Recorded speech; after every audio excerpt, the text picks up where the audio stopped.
안녕하세요. 생생법률쇼 진행을 맡은 이인경 변호사입니다. 매주 월요일 생생법률쇼는 한 주를 뜨겁게 달궜던 사회 이슈와 논란을 법률의 눈으로 차분히 짚어보는 생생포커스 시간 준비했습니다.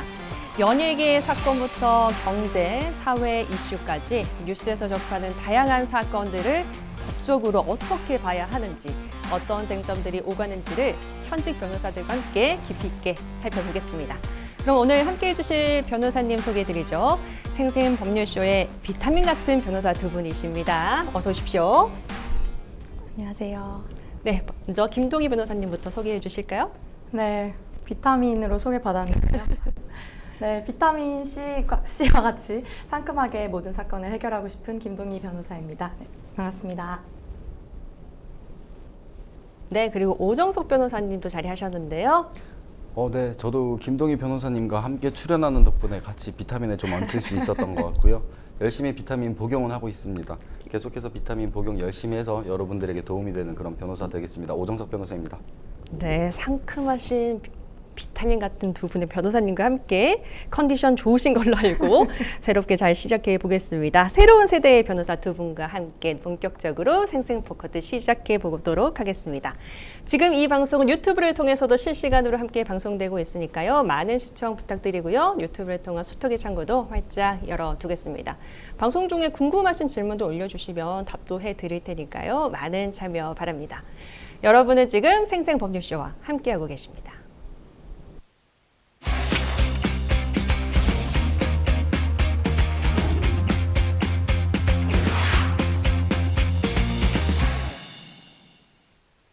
네, 오늘 첫 번째 주제는 임성근 셰프 고백의 대가 후폭풍 어디까지 괜찮냐입니다. 흑백요리사 시즌2에서 백수저로 뜨거운 사랑을 받은 임성근 셰프가 돌연 이제 음주운전 과거를 이제 고백을 하면서 과거 전과까지 공개되는 등 여파가 계속되고 있습니다. 일단 변호사님도 이 사건 어떻게 보셨는지 궁금하네요. 어떤 부분부터 말씀해 주실까요? 오정수 변호사님?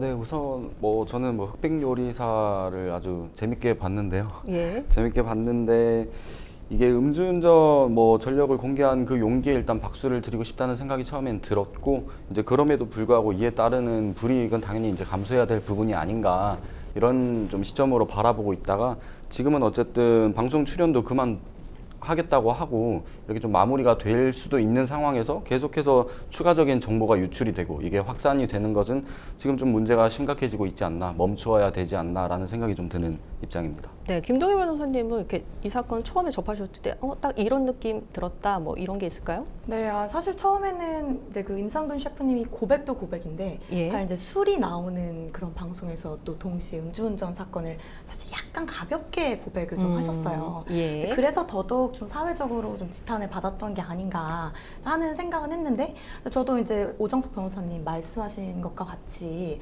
지금은 사실 좀 어찌 보면 되게 무분별하게 이제 정보가 계속 흘러나오고 있고, 좀 거의 인격적으로나 이제 직업적으로 어찌 보면 좀 생계 유지가 안 될 정도의 수준으로 지금 소위 마녀 사냥까지는 아니지만 저희 이제 그런 예. 모습들로 좀 행태가 이어지는 부분이 있는 것 같아서, 그런 부분은 저희가 이게 과연 균형 있는 처벌인가에 대한 생각을 좀 해봐야 되겠다라는 생각은 했습니다. 예, 이 사건 저희가 좀 심층적으로 이제 토론을 해볼까 하는데요.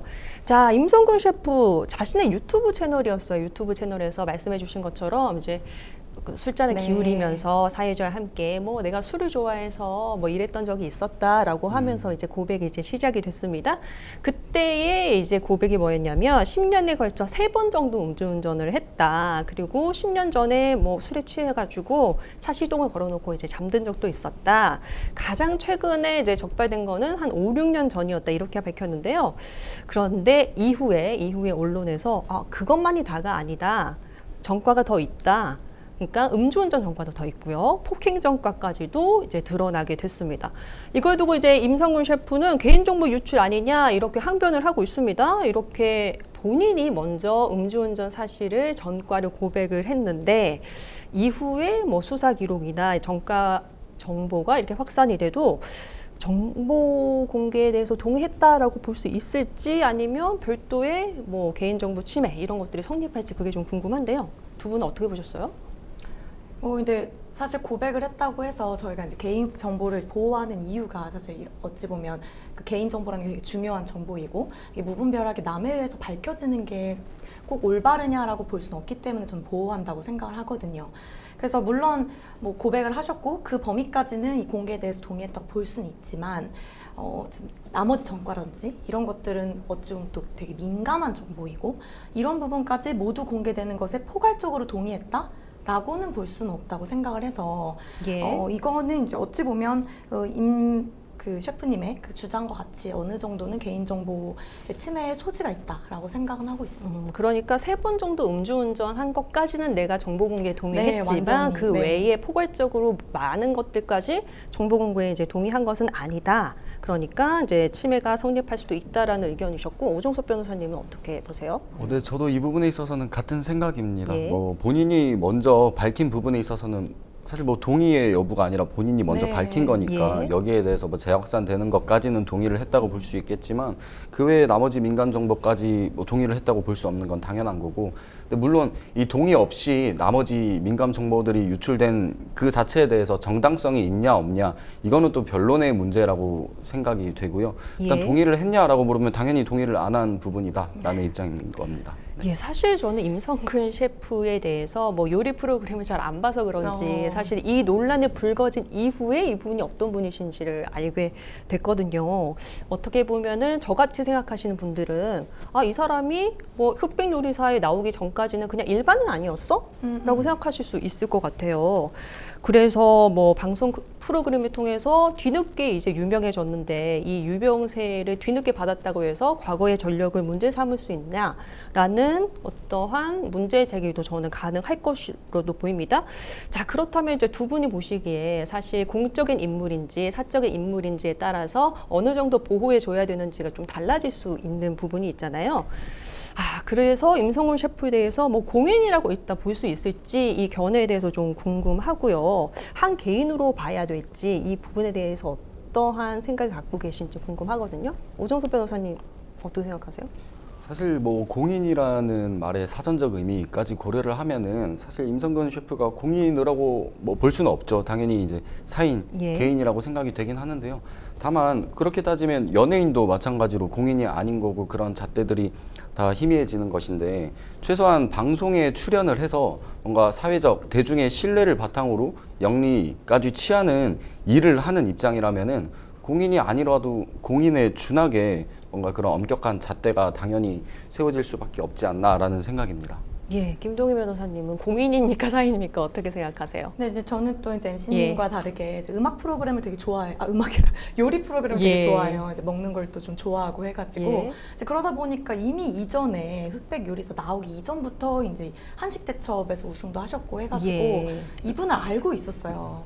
이제 그렇기 때문에 이제 제 입장에서는 이미 뭐 이분이 유튜브도 하시고 어찌 보면 말씀하신 것처럼 변호사님 말씀하신 것처럼 뭐 저희가 법적으로 명확하게 공인이다 사인이다 이렇게 나누는 기준은 없지만서도 이분이 공적인 일을 하는가라고 하면 그건 아니기는 해요. 예. 이제 그렇지만 어떤 이제 뭐 공인에 대한 평가를 어떤 사회적인 영향력 부분의 측면에서 본다고 하면 이분은 지금 충분히 사회적으로 영향력을 행사를 하고 있긴 하거든요. 그래서 공인에 입각해서 보는 것이 좀 더 합리적일 것이다 라는 네. 생각을 하고 있긴 합니다. 네, 임성근 셰프 같은 경우에는 개인 유튜브 채널이 사실 있기는 했습니다. 구독자가 한 95만 명은 되더라고요. 이제 굉장한 구독자를 이제 보유하고 있는 이제 유튜버이기도 하고요. 이제 그런 경우로 봤을 때는 사실 공인이라고 하는 잣대를 좀 네. 들이댈 수도 있겠다라는 생각이 들기도 하네요. 자, 공인이라고 한다면 이제 수사 기록과 전과 정보 같은 이제 민감한 개인 정보까지 뭐 대중이 좀 알 필요도 있지 않을까라고 이제 생각하시는 분들도 있으실 것 같아요.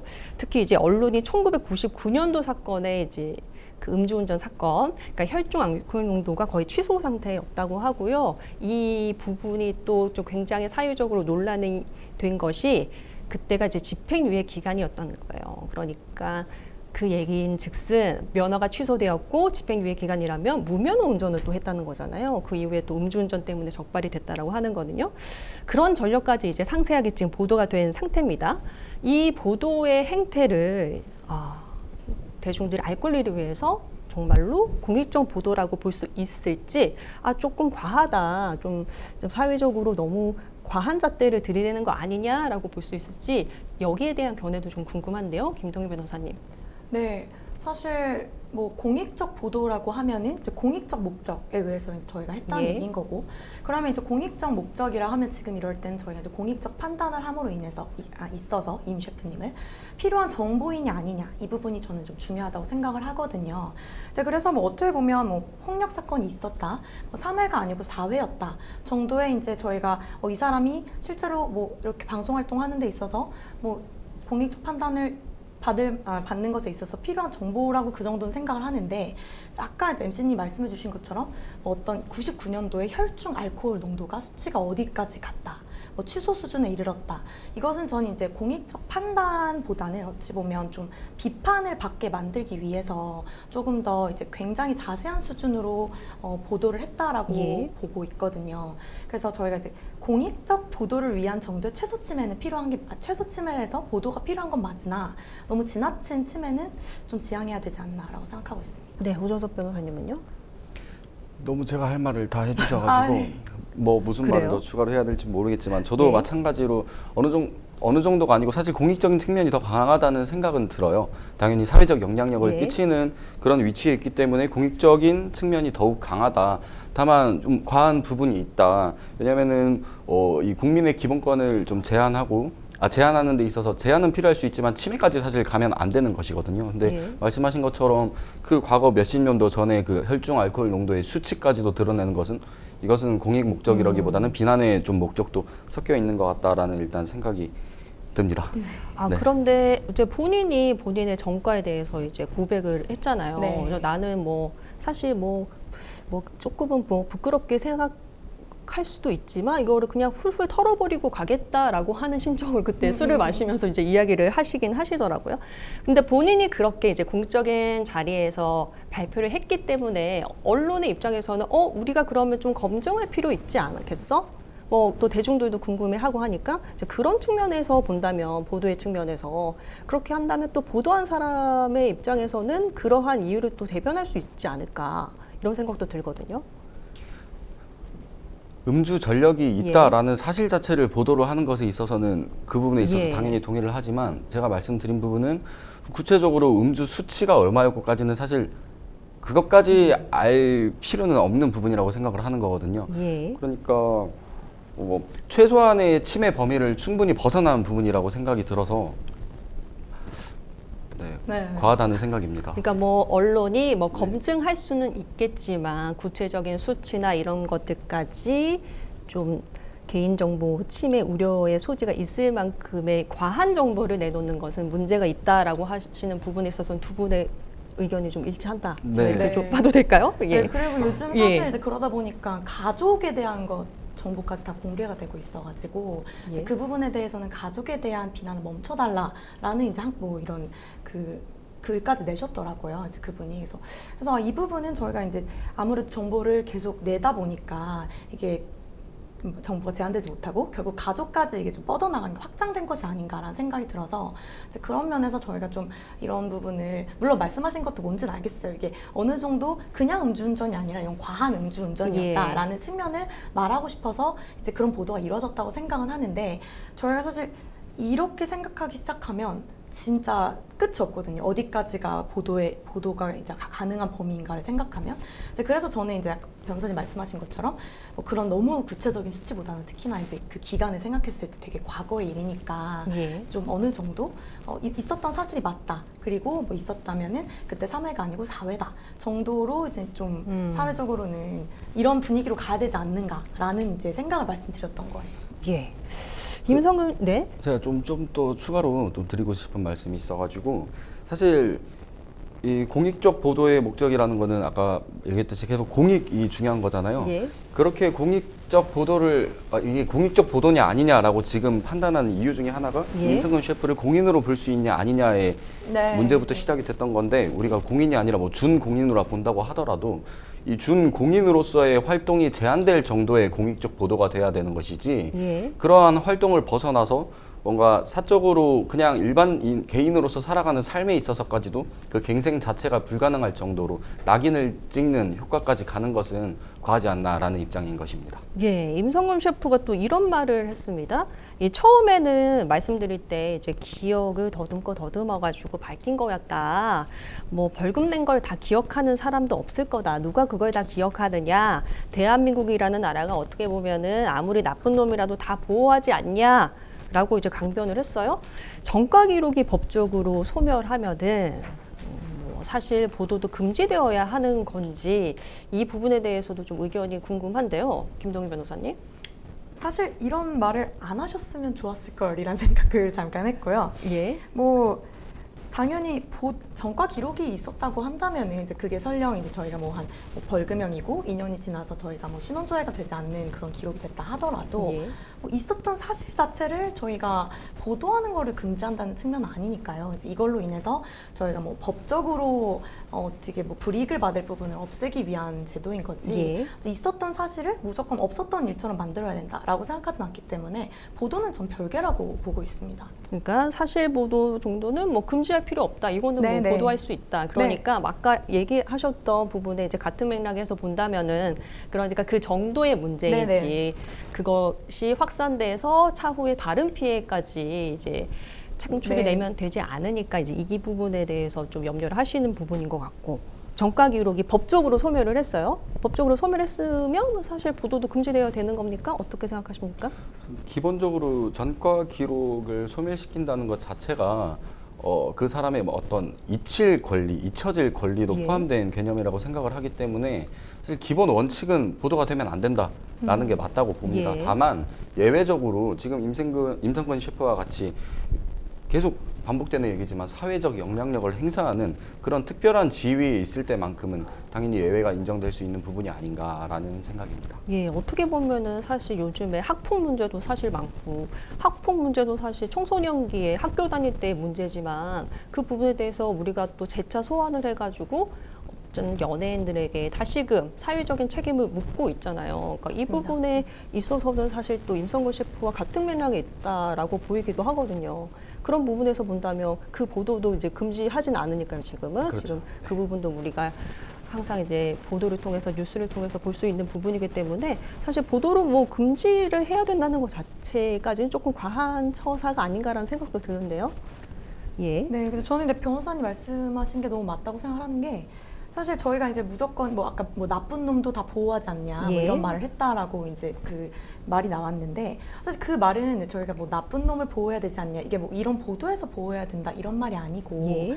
저희가 이제 사회 복귀를 하는 것을 이제 보장을 해줘야 된다 이런 측면이잖아요. 어떻게 보면은 이제 그래서 말씀하신 것처럼 만약 이분이 사회적 영향력을 행사하는 준공인 정도의 지위가 아니었다면 예. 저희가 당연히 이 전과가 없었다면 보도할 일도 없겠거니와 근데 예. 뭐 그렇다면 이제 그렇다면 당연한 얘기인데 지금 말씀하신 연예인이나 아니면 이제 임성근 셰프나 이런 분들처럼 지금 사회적 영향력을 행사하고 있다고 하면 결국에는 이분이 지금 진짜 그 국민한테 영향력을 행사하는 거잖아요. 그렇다면 이 사람이 어떤 사람인지 아는 것도 중요한 이제 알 권리라고 살 생각은 해요. 그래서 그런 측면에서 봤을 때는 이미 지나간 없어진 전과라고 하더라도 이런 사실이 있었다는 저는 보도가 충분히 가능하다고 생각합니다. 예, 아무래도 사실 임성근 셰프도 그렇지만 대중의 인기를 한몸에 받고 있고 그 인기와 신뢰를 바탕으로 해서 경제적 이익까지 창출하시는 분들이잖아요. 사실 이 부분에 대해서 또 궁금해하실 분들이 많으실 것 같아요. 시청자 여러분들 중에서 이렇게 논란이 됐고 그런 논란 때문에 뭐 흑백 요리사든 아니면 차후에 출연 계획이 있었던 그런 프로그램이든 사실은 좀 손해를 받을 수도 있고 그 이미지 타격을 좀 받을 수 있는 그쵸. 부분이잖아요. 임성근 셰프의 이미지뿐만 아니라 그가 출연했던 이전 프로그램이든 차후의 프로그램이든 그런 이미지 손상에 대해서는 이제 손해가 생길 가능성이 지금 생겼는데 자 이렇게 이런 논란 속에서 만약에 흑백 요리사 이 출연진이 이 제작진이 음주운전에 대해서 우리는 사실 잘 몰랐다. 우리는 뭐 보고받는 게 한 번이라고 좀 들었다. 이런 과정에서 이제 두 제작진과 임성근 셰프 사이에서 이제 논란이 벌어질 수도 있는 문제잖아요. 네. 자, 그렇다면은 제작진 같은 경우에는 추가 정가까지 좀 적극적으로 조사해야 할 그런 법적인 의무가 있는 건가요? 아니면 고지된 범위까지만 일단 믿고 거기까지만 책임지면 될까요? 일단은 예. 방송사는 제작진은 수사기관이 아니기 때문에 예. 개인의 그런 정가를 강제로 확인할 수 있는 수단이 없습니다. 수단이 없기 때문에 예. 당연히 이제 출연자가 고지하는 고지 곧대로 뭐 믿는 수밖에 없죠. 믿는 수밖에 없고 그렇기 때문에 상호 간의 계약서를 작성을 할 때 뭐 그런 몰랐던 부분이 발생했을 경우에 위약벌 조항 그걸 뭐 제가 계약서를 본 건 아니지만 당연히 네. 뒀을 거고요. 그래서 이거는 법적인 의무가 있냐 없냐 이전에 뭐 할 수 있냐라고 봤을 때 할 수 없는 부분이라서 예. 당연히 그렇다면 의무도 없는 것이 아닌가라는 생각이 듭니다. 예. 변호사님도 뭐 같은 의견이신가요? 네, 이 부분은 네, 같은 의견입니다. 진짜 방법이 없어요. 그래서 결국 고지하는 예. 것에 의존할 수밖에 없는 상황이고 예. 많이 되게 이미 뭐 인터넷에 기사가 되게 파다하게 났는데 그 부분을 무시했다. 뭐 이렇다고 한다면은 그거는 예. 좀 주의의무 위반을 했다라고 볼 수 있겠지만은 그런 정도가 아니라면 지금 이 상황에서는 전 제작진이 어떤 과실이 있다고 보기엔 좀 어렵다고 생각합니다. 예, 그렇다면은 좀 가정적인 상황으로 넘어가서 이제 방송사가 출연자의 전가 기록을 알고도 섭외를 했다면은 이후의 사태에 대해서 법적 책임을 이제 출연자와 방송사 중에서 어느 쪽에 좀 둬야 되는지 좀 궁금하고요. 어떻게 생각하실지. 그리고 만약 임성근 셰프가 본인의 모든 어떤 정가를 사전에 알렸다라고 하면은 흑백 요리사에 당연히 좀 출연하기가 힘들지 않았을까라는 현실적인 좀 그런 어려웠겠죠. 상황을 좀 이야기해보고 싶은데요. 일단 정가 기록 알고도 만약에 방송사가 섭외했다. 이 경우에는 뭐 어떤 책임이 또 있을까요, 방송사에? 일단 전과 기록을 알고도 섭외했다. 그러니까 전과 기록이 있는 사람이 어떤 방송에 출연했다. 그 사실 자체가 사실 어떤 범죄가 되거나 그렇겠죠. 뭔가 나쁜 예. 짓인 건 아닌 거거든요. 그렇기 때문에 여기에 책임이 누가 있냐라고 묻는 질문 자체가 성립할 수 없는 거라는 생각이 들고 기본적으로 전과 기록이 있는 사람이 출연을 한다? 그러면은 누가 어떤 손해를 가장 입게 되느냐를 먼저 좀 생각을 해봐야 될 것 같은데요.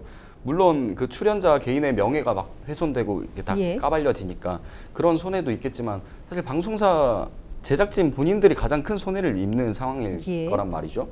그렇게 봤을 때 과연 제작진이 이거를 알고도 출연시키는 경우가 있기는 할까라는 생각이 들고요. 현실적으로는 좀 어렵겠죠. 예, 그렇습니다. 만약에 네, 그렇습니다. 예.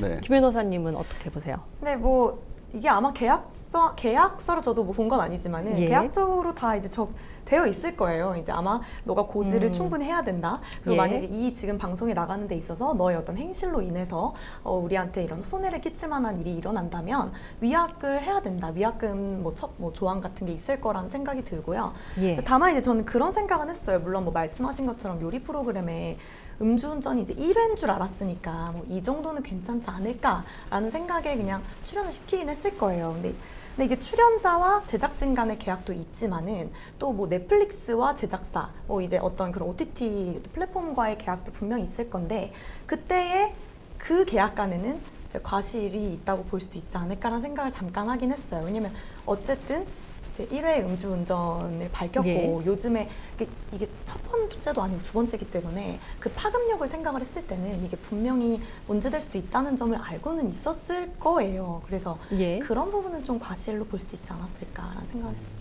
자, 만약에 이 사건을 이제 두 분께서 수임을 하셨습니다. 수임을 하셔가지고 임성근 셰프를 대리해서 뭔가 법적인 문제를 해결해 주겠다라고 한다면 뭐라고 좀 항변을 하시겠어요, 오종석 변호사님?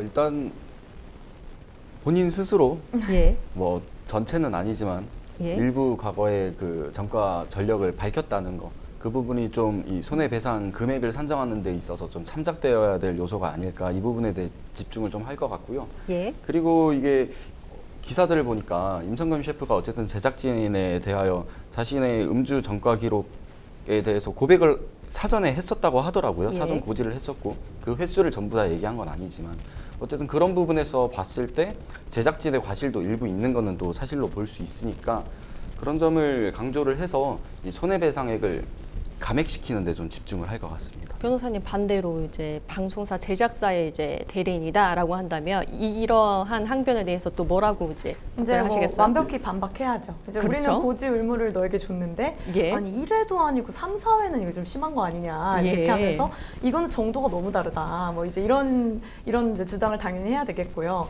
이제 우리는 너가 1회인 줄 알고 출연을 시켰는데 3, 4회 심지어 이제 폭력의 전과까지 있었다라고 하면 우리는 아마 너를 출연시키지 않았을 거다라는 이제 그 주장을 좀 집중해서 할 것 같습니다. 네, 향후에 뭐 이 사건이 어떻게 이제 발전할지 모르겠지만 어쨌든 두 분 변호사님의 의견을 이제 종합을 해 본다고 한다면 이제 임성근 셰프 나름대로 그리고 방송사 제작사 나름대로의 어떤 주장과 또 항변 사항까지도 저희가 좀 잘 짚어볼 수 있었습니다.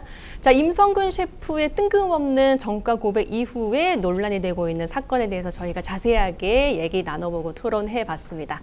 여러분은 지금 생생법률쇼와 함께하고 계십니다.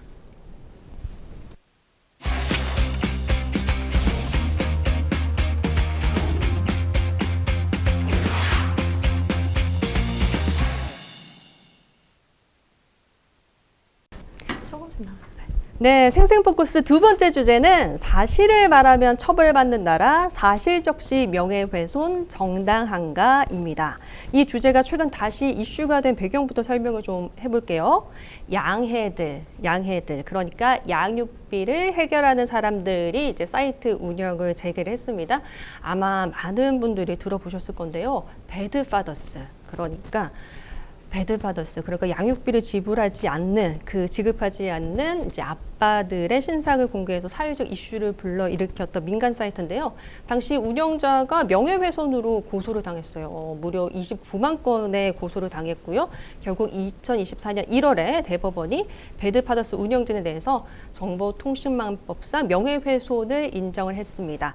벌금 100만 원의 선고유예 판결을 내렸는데요. 이어서 사이트도 문에 닫게 됐습니다. 그런데 신상 공개라고 하는 이 사회적 압박이 사라지자마자 지급을 끊어버리는 경우가 좀 많이 생겼다고 합니다. 그래서 이렇게 선고유예의 판결을 받았음에도 불구하고 운영진이 다시 사이트의 문을 열었다고 하는데요. 변호사님들께서는 이 상황 좀 어떻게 보고 계셨을지 궁금한데요. 김동희 변호사님? 네, 우선 솔직히 운영자님이 대단하시다라는 생각을 1차적으로는 사실 했었고요. 예.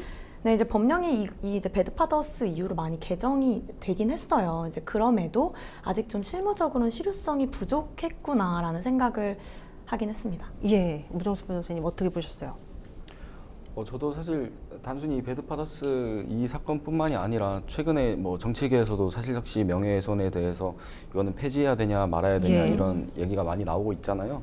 그래서 사실 저도 이 사람들이 어쨌든 선고유예를 받았다는 것 자체가 유죄로 인정이 됐다는 건데 이 세계적 추세와 맞지 않는 이 법원의 판결이 과연 정당한가에 대해서 좀 계속 깊게 좀 고민하게 되는 계기가 되었던 것 같습니다. 네, 그러니까 이제 양해들 운영진이 정보통신망법상 이제 명예훼손에 있어서는 물론 선고유예를 받았기 때문에 이 벌금 100만 원을 이제 낸 건 아닙니다. 이제 낸 건 아니지만 그래도 결국에는 좀 유죄의 취지로서 이 선고유예를 받은 거기는 하잖아요.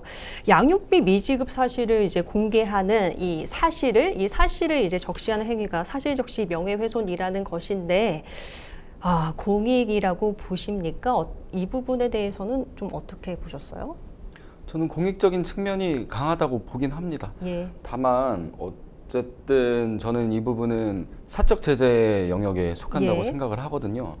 사실 사적 제재 자체가 정당할 수 있지만 우리나라는 사적 제재를 금하고 있고 그 금하고 있는 이유를 생각을 해보면 그 사적 제재로 인해서 일어날 수 있는 수많은 부작용들이 예. 분명히 있을 거란 말이죠. 제가 이 사안을 보면서 혼자 좀 상상을 해봤어요. 예를 들어서 양육비 미지급자 중 한 사람인데 그 자식을 사랑하지 않고 그런 사람이 아니에요. 정말 양육비 주고 싶은 사람이에요. 네. 주고 싶은 사람인데 뭐 개인적으로 사업이 실패를 했든 어떤 모종의 이유로 양육비를 지급을 하고 싶어도 할 수 없었던 상황인 거예요. 하지만 돈만 생기면 바로 할 의지는 강력한.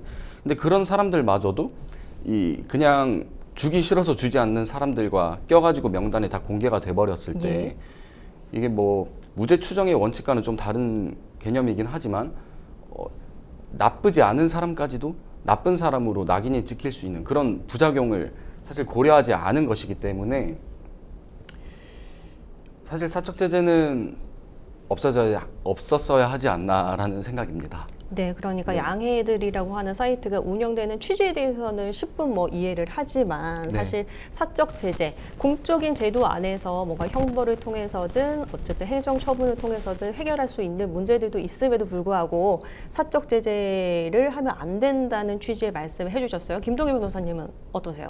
네, 사실 어찌 보면 그래서 판결이 그렇게 나온 거거든요. 예. 이제 저는 판결도 선고유예 100만 원의 선고유예를 내렸다는 거는 이제 어느 정도는 법원도 사실은 이제 사실상 무죄를 준 거나 다름이 없다고 생각은 해요. 이제 예. 다만 이제 이 판결의 어떤 저희 이제 파급력을 생각을 했을 때 만약에 완전 무죄가 나와버린다고 하면 모든 사람들이 이제 무분별하게 이제 공개를 하게 될 거고 말씀하신 것처럼 그 이유가 이게 너무 어떤 그 법적인 절차 없이 그리고 말씀하신 것처럼 검증 절차 없이 모두 그냥 미지급을 했다고 하면 아무 어떤 사유를 판단하지 않고 공개를 했기 때문에 이제 그 부분이 문제가 됐던 거잖아요. 그래서 네. 그런 측면에선 사적 제재적인 측면이 있었지만 좀 그런 부분을 완화했다고 한다면 만약에 이제 그런 걸 정말 검증도 좀 했고 좀 공개 범위를 줄였고 했다면 조금 더 확실히 공익적인 목적으로 판단이 되지 않았을까라는 생각이 들긴 합니다. 네, 아무래도 이 부분은 이제 양육비 관련 문제이기 때문에 두 분의 변호사님께서 이 사건에 좀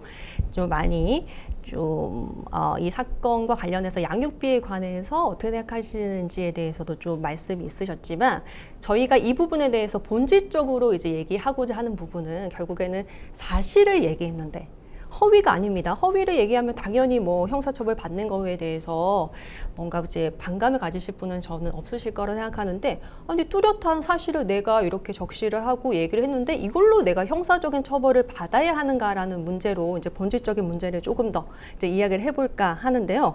자, 피해자가 이제 사실을 말을 했습니다. 지금 양육비를 받지 못한 피해자, 뭐 아니면 어떠한 범죄의 피해자, 아니면 어떠한 뭐 조직의 구조상에서의 피해든지 어쨌든 이 사실을 얘기를 했습니다. 그런데 이 얘기를 했다라는 이유, 적시를 했다라는 이유만으로 이제 명예훼손으로 맞고소를 이제 당하는 일들이 좀 생기긴 하잖아요. 이런 고소를 좀 정당한 권리 행사로 봐야 할지 아니면 좀 입막음 소송이다, 아니면 입막음 형사 고소다 이렇게 봐야 될까요? 어떻게 보십니까?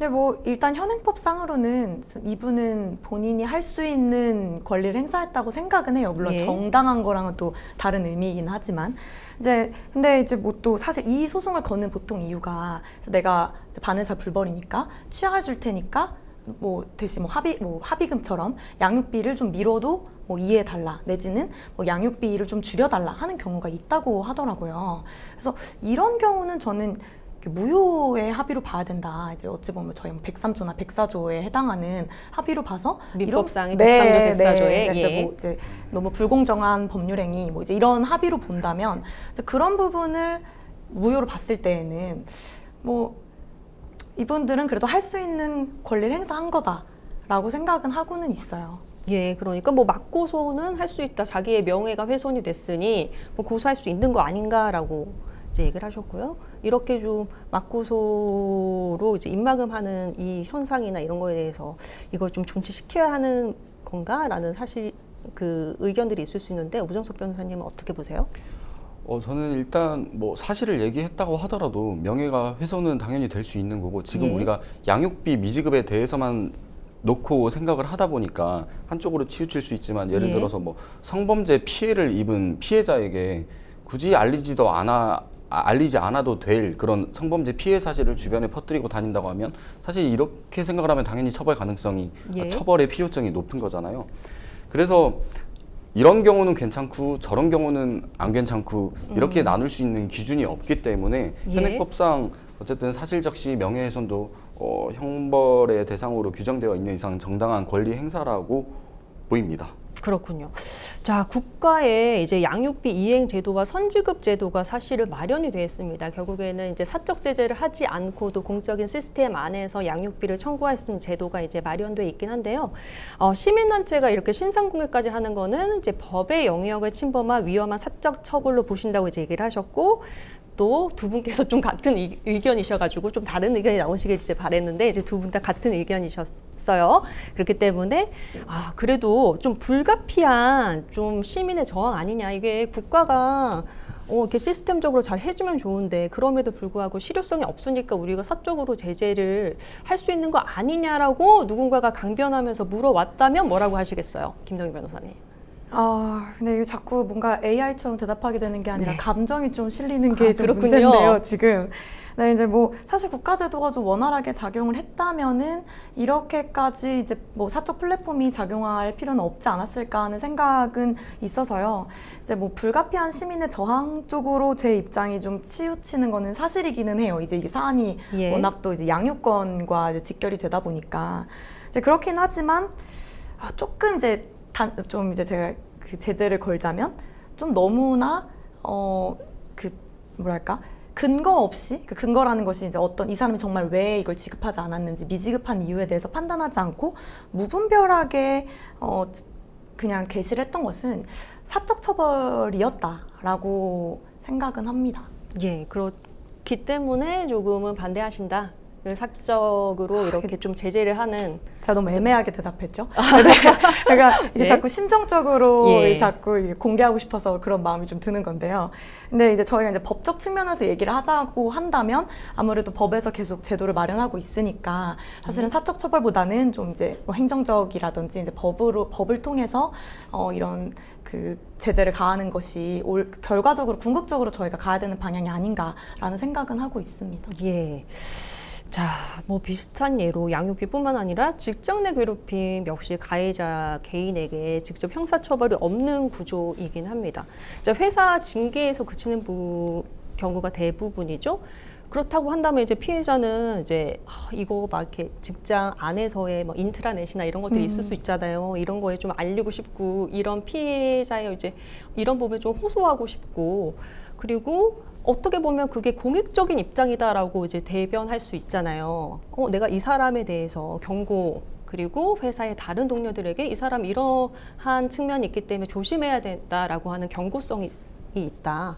이런 부분 충분히 공익적으로 좀 이용할 수 있는 것 부분이 아닌가라고 할 수 있지 않겠습니까? 이런 부분에 있다면 표현의 자유를 조금 더 좀 높여서 저희가 좀 생각할 필요도 있지 않을까요? 라고 누군가가 얘기한다면 오정석 변호사님 뭐라고 말씀하시겠습니까? 뭐 사실 지금 현행 법만을 기준으로 얘기를 한다면 당연히 그렇다고 하더라도 법에 어긋나는 행동을 하면 안 된다라고 딱 끊어서 답변을 드리겠지만 좀 법을 벗어나서 사회적 분위기와 세계적 추세 그리고 진짜로 우리가 보호받아야 할 가치가 무엇인가 이런 부분에 대해서 생각을 한다면 표현의 자유가 조금 더 인정이 되어야 하지 않나라는 생각이 듭니다. 근데 우리 지금 현행법상으로도 표현의 자유를 충분히 좀 인정시킬 수 있는 방안은 있다고 생각을 해요. 예를 들어서 형법상 명예훼손죄 같은 경우에는 뭐 오로지 진실한 사실이고 공익적 목적을 가지고 있을 때는 위법성이 조각돼서 사실 처벌이 안 되는 거잖아요. 근데 그런 위법성 조각 사유를 법원에서 좀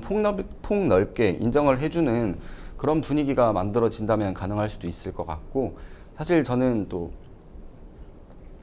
형사 처벌의 필요성도 사실 크지 않다고 생각이 드는 게 해외 사례들을 봤을 때 미국 같은 경우에는 이 사실을 적시한 명예훼손에 대해서 표현의 자유를 인정하기 때문에 형사 처벌까지 이루어지진 않지만 뭐 징벌적 손해배상이라고 해서 엄청난 손해배상금을 물리잖아요. 그렇게 민사적 판단으로 가게 되면은 단순히 이 사람이 사실을 적시해서 이 사람이 명예가 훼손이 됐냐 안 됐냐 ORX로 판단만 하는 것이 아니라 그 과정에서 어느 정도로 명예가 훼손이 됐고 어느 정도의 공익성이 또 반대의 이익이 있었고 이런 것들을 비교 형량해서 금액으로 정해질 거기 때문에 이 민사적 손해배상 제도를 훨씬 더 좀 강화시키는 것이 표현의 자유도 살리고 명예권도 살릴 수 있는 가장 좋은 방안이 아닌가라는 생각이 듭니다. 그러면 오정석 변호사님께서는 사실적시 명예훼손을 형사법상 아니면 정통망법상 뭐 폐지는 하되 민사로 해결해야 된다 이렇게까지 보시는 입장인 건가요? 아니면은 보완책으로서의 이제 민사 책임을 좀 도움을 받을 수 있다 이런 입장이신 건가요? 저는 지금 이 명예훼손, 사실적인 명예훼손을 형사 처벌을 하기 때문에 끊임없이 이런 이슈가 나오고 사적 제재도 나오고 문제들이 많이 발생하는 거라고 생각을 하거든요. 그리고 지금 우리나라뿐만이 아니라 어쨌든 세계적 추세가 그렇다는 것은 이 사실적시 명예훼손을 처벌하는 것은 뭔가 잘못됐다라는 것을 방증하고 있는 거라고 생각도 들기 때문에 폐지하고 민사적으로 해결할 수 있는 제도가 보완되는 것이 세계적 추세에 맞지 않나라는 생각을 조심스럽게 가지고 있습니다. 네, 오정섭 변호사님께서 여러분 아주 조심스럽게 세계적인 추세의 흐름에 맞춰서 생각했을 때는 그런 방안도 있다라고 얘기를 해주셨어요. 변호사님 어떻게 보세요? 이제 민사적으로, 그러니까 국가가 꼭 나서서 네네. 사실적시를 해서 명예훼손을 했는데 국가가 나서서 형벌로서 다스려야 되는 문제냐, 아니면 민사적으로 두 사람 간의 명예를 훼손한 것에 있어서도 뭐 민법상의 사실 불법행위에는 이제 해당할 수 있으니까요. 네, 맞습니다. 이 부분에 있어서 그냥 사적인 사람들끼리 민사소송을 해결해야 되는 문제냐라고 봤을 때 변호사님은 어떻게 생각하세요? 네, 뭐 말씀하신 것도 맞긴 맞아요. 왜냐하면 뭐 지금 아마 사실적시 명예훼손을 처벌하는 나라가 거의 한국이랑 일본 정도일 거고, 미국은 아예 그냥 뭐 구성 요건 자체가 허위니까. 예. 근데 이제 저는 사실 그런 생각은 좀 해요. 이게 단순히 세계적 추세를 따라가기에는 이게 한국의 정서가 있어요. 그러니까 제가 말하고 싶은 거는, 이제 예를 들면 미국 같은 경우에는 뭐 그 셀럽이 뭐 불륜을 저질렀건, 뭐 사생활이 굉장히 뭐 난잡하건 상관없이 그냥 또 TV에 출연을 해요. 어떻게 보면. 근데 이제 한국은 이런 어떤 명예를 굉장히 중시하고, 어떻게 보면 이제 개인주의보다 굉장히 공동체적인 그 사고를 갖고 있고, 한국이. 예. 그래서 저희는 만약에 이런 사건이 있었다, 혹은 뭐 사생활에 어떤 이슈가 있었다 하면은 바로 생계까지 직결되는 경우가 좀 많거든요. 그래서 이제 이런 어떤 정서적인 것까지 좀 고려를 좀 아직은 해야 된다고 생각을 하고, 그러니까 제가 이제 말씀드리고 싶은 건, 단순히 민사로 해결하기에는 굉장히 이제 저희 한국적인 정서가 훨씬 어떤 개인의 명예나 도덕적 잣대에 좀 엄격한 측면이 있다라는 이제 부분을 좀 말씀을 드리고 싶었고, 물론 이제 방금 저희가 이제 사실적시 명예훼손을 지금 양육비 미지급 관련해서 얘기를 하게 되면 사실 그런 마음이 들긴 들어요, 저도. 근데 아까 오정섭 변호사님도 말씀을 해주셨는데, 이게 사실 되게 넓은 곳에 쓰이는 거잖아요. 단순히 양육비 미지급의 경우에만 쓰이는 게 아니고, 예. 다양한 뭐 행위 태양에서 쓰일 때 이제 사실적시 명예훼손죄를 쓴다고 하면, 아까 성범죄도 얘기를 해주셨는데, 아직은 이거를 이제 단순히 민사적으로만 가기에는 저는 좀 아직까지는 좀 시기상조적인 측면이 있다라고 생각하는 부분이 좀 있어요. 다만 저는 그렇다면 말씀해주신 그 형법 310조 있잖아요. 이제 사실적시고 공공의 이익을 위해서 말하는 경우에는 저희가 위법성이 조각돼서 명예훼손죄로 책임을 묻지 않잖아요. 그렇죠. 저는 오히려 그냥 그 범위를 좀 넓게 인정해줘야 된다. 뭐 이렇게 지금 양육비 미지급 예. 같은 경우나, 뭐 아까 직장 내 괴롭힘 같은 경우나, 이제 그런 부분에서 공익적인 목적이 인정이 된다고 하면, 그러니까 지금 조금 저는 좁게 인정되는 부분이 있다고 생각을 하거든요.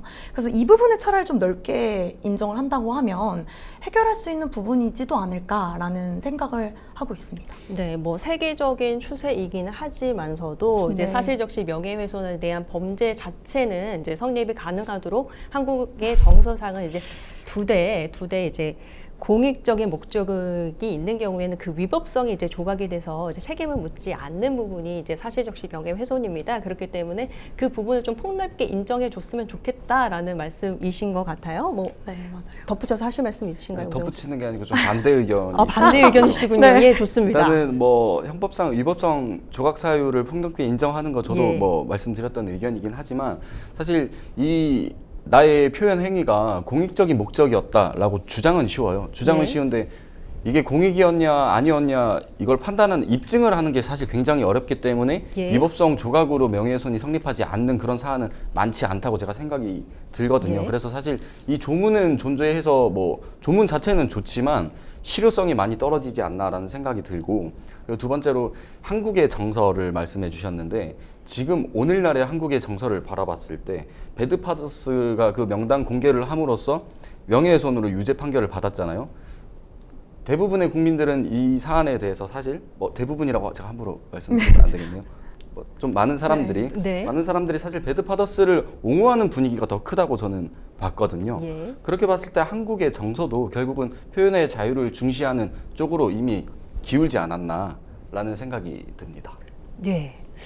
뭐 덧붙일 말씀 있으시거나 뭐 반대 의견이 있으실까요? 뭐 저도 변호사님? 조심스럽다는 말씀 좀 덧붙이고요. 네, 조심스러워요. 네, 저도. 저희 변호사들은 네. 굉장히 조심스럽게 말을 하는 그런 네. 습관들이 있습니다. 네, 굉장히 예. 조심스럽습니다. 근데 이제 전 그런 건 고민은 돼요. 사실 민사로 해결한다는 게 저희는 말이 되게 쉬운데 이게 민사로 해결하는 게 그냥 뭐랄까 저희가 이제 법에 굉장히 친하지 않은 사람 입장에서는 민사 소송을 제기한다는 자체가 되게 좀 어려운 일처럼 느껴지거든요. 예, 그래서 네. 덧붙여서 제가 또 말씀을 네. 좀 드린다면 사실은 형사 고소는 이제 경찰서에 이제 고소장 접수하면서 이런 것 때문에 내가 고통을 받았습니다라고 하면은 이제 수사가 시작이 되고 또 그걸 발판으로 또 민사 소송을 하게 되거나 그럴 수는 있는데 민사 소송을 하겠다고 하면은 그 입증 책임이 모두 그 사람에게 다 있는 거잖아요. 그러다 보면 민사 소송을 하는 것 자체에 대한 부담감 때문에 내가 명예훼손을 당했음에도 불구하고 이거에 대해서 뭔가 이렇게 적절한 조치를 취하지 못하는 경우도 생길 수 있다라고 하는 말씀을 해주신 것 같아요. 네, 그러니까 저는 그래서 아직은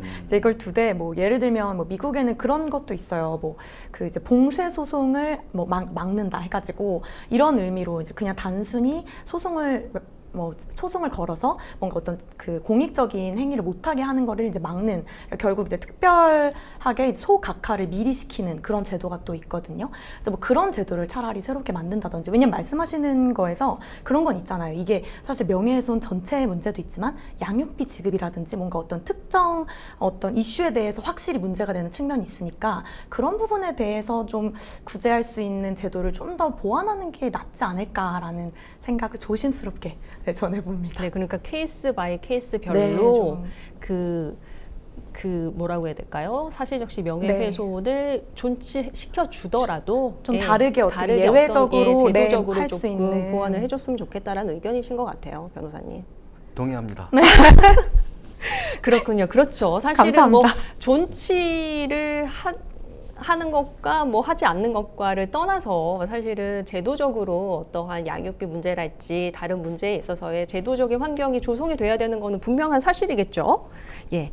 이제 지난해 이재명 대통령이 사실적시 명예훼손 그거 왜 뭐 민사로 해결할 문제 아닙니까? 라고 하면서 국무회의에서 직접적으로 폐지를 좀 맞아요. 네, 얘기를 했습니다. 네. 그리고 이제 민주당에서도 사실 당론으로 명예훼손, 사실적시 명예훼손 같은 경우에는 뭐 폐지하겠다라고 이제 밝힌 바도 있었고요.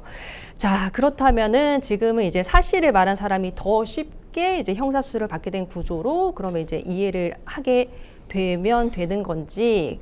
이렇게 되는 경우에는 만약에 지금은 사실 반의사 불벌죄잖아요. 네. 그러니까 고발이 가능하잖아요. 네. 고발이 가능하다는 얘기는 제3자가 저 사람 사실적시해서 명예훼손 했어라고 하면서 제3자의 고발로 수사가 이어질 수 있는 부분이니까요. 저는 이 부분도 좀 궁금했는데 그러면 차라리 친고죄로 바꾼다던가 아니면 좀 그 사실 적시 명예훼손 자체를 없앤다기보다는 뭐 그런 쪽으로도 사실 좀 제도의 개선이나 네. 뭐 형법의 개선이 좀 필요할 수 있지 않을까라는 그런 생각도 들거든요. 어떻게 보세요? 제3자가 제 사실적시로서 이제 명예훼손으로 고발하는 경우에 그에 따른 또 부작용도 있을 수 있잖아요. 이 부분에 대해서 좀 의견이 궁금한데 어떻게 생각하시는지요? 그래서 전 사실 계속 너무 이제 그런 의견이었으니까 네. 사실 친고죄는 전 좀 아쉽기는 해요. 왜냐면 네. 이게 굳이 고발까지 해야 되는 사안인가라고 생각한다면 네. 뭐 실제로 본인이 이제 피해를 입은 당사자가 이제 그때 이제 고소를 해야 이제 수사가 이루어지는 그런 친고죄로 좀 정정이 되는 것은 저는 필요하다고 사실 생각하고 있어요. 그래서 이 부분은 좀 아쉽긴 아쉽더라고요. 그냥 그대로 이제 현행이 예. 유지되고 있으니까요. 예. 오정수 변호사님은 어떠세요? 제3자가 고발을 막 해요. 그러니까 피해자가 뭐 고소를 해가지고 이 부분에 대해서 내가 명예를 이제 훼손을 받았으니까 좀 처벌해 주십시오라고 하는 거 외에 제3자가 저 사람 명예를 훼손했어요. 사실적시로 내가 아니고요. 저 제3자요. 제3자를 명예를 훼손했어요라고 하는 부분에 있어서도 좀 어떻게 생각하실지 좀 궁금합니다. 저는 사실 잘 모르겠습니다. 아무래도- 피해자가 꼭 예. 고소를 해야 되나 아니면 고발도 예. 괜찮나 라는 점에 대해서 고민을 했을 때 뭐 어떤 차이가 있을까라는 생각이 들고 어쨌든 현행법상 반의사 불벌죄이기 때문에 예. 제3자의 고발로 수사가 개시된다고 하더라도 예. 피해자가 처벌을 원치 않으면은 사실 처벌 불허 의사를 표시를 하면은 바로 처벌이 안 되고 종결이 되는 문제이기 때문에 그 고발을 할 수 있는 그 자체가 어떤 큰 이슈가 될 수 있나에 대해서 좀 잘 모르겠습니다. 예, 이렇게 사실적시 명예훼손에 대해서 이야기를 하다 보니까 시간이 훌쩍 갔습니다. 어느새 마칠 시간이 됐는데요. 생생포커스 오늘 사실적시 명예훼손 존치가 가능한지에 대해서 이야기 나눠봤습니다. 한 차례 합헌 결정을 받았습니다. 5년 전이었습니다.